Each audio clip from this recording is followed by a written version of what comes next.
This weekend we'll see more than 1,000 people descend on London's Olympic Park for the British Indoor Rowing Championships. Competitors of all ages will take part alongside some of Britain's best rowers. Ahead of the championships, our reporter Jonathan Crane has been down to the banks of the River Thames. Could these three Olympic hopefuls be standing on top of the podium in Rio next summer? The pressure's on to improve on the London Games Hall in 2012, when the British team picked up 9 medals, 4 of them gold. Leading the charge to Brazil should be this man, double Olympic champion Pete Reid. Reid, who'll make his British indoor debut on Saturday, was part of the men's 8 that's claimed gold at the last 3 World Championships. We're a great team. When the Olympics comes around, we'll be up there. You know, we may or may not be favourites depending on the World Cup regattas and the European Championships that lead up to the Olympic Games.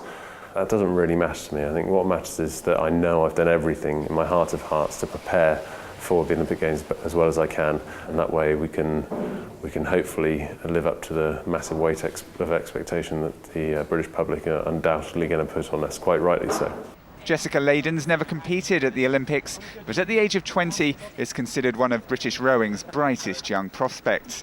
She created history back in 2013, becoming the first woman to win World Junior gold in the single scull. Then my philosophy was always the same, like just do my best in all of my training, and when you're in the single, it's just you and it's completely raw, and everyone, you pipped against the best people in the world, and it showed me that some of the things that I was doing were right, and so then it gave me a base, and now I can just keep adding and adding and adding as I get older.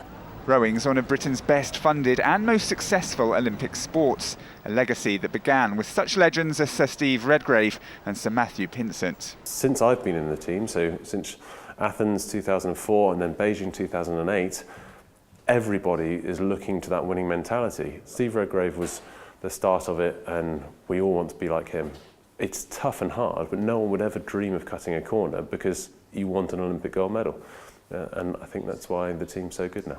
There's plenty of work to do between now and next summer. More gold medals though, and it'll all be worth it. Jonathan Crane for TRT World. Yes, it looks tough, doesn't it? But just how tough? Well, Jonathan got on the rowing machine with the third of those Olympic hopefuls, Paul Bennett, to find out.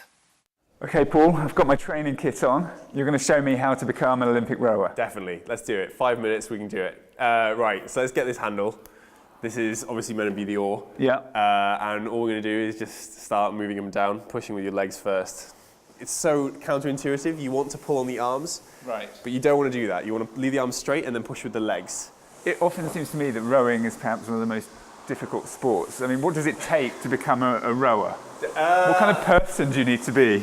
Depending on who you ask, either mentally unhinged or very, very focused. I think I started when I was at uni, and what that really entailed was getting up before lecture started and going rowing on the water, and then coming back after the day was done to do more rowing. So I think we already probably know the answer, that I'm not going to be an Olympic champion. We can see my Well, you technique. never know. Like I say, time and dedication. Let's see if we can up the pace. You go a bit more full pelt, and I'm going to try and keep up, but I don't think my technique is quite up to scratch. That's actually quite good. You're being kind. No, I'm genuinely not. Most people usually be hitting their knees by now. This is a classic. With each stroke you're doing now, how far would you be going through the water? I think usually about 10 to 12 metres, I think, a stroke. Okay. So you're probably a good 20 or 30 ahead of me already. And how far do you race? So Olympic distance is 2 kilometres. And that usually takes around about 6 minutes, depending on your boat class. And just describe how you feel at the end of that race. How do you feel now? I'm pretty out of breath. We'll call it a draw.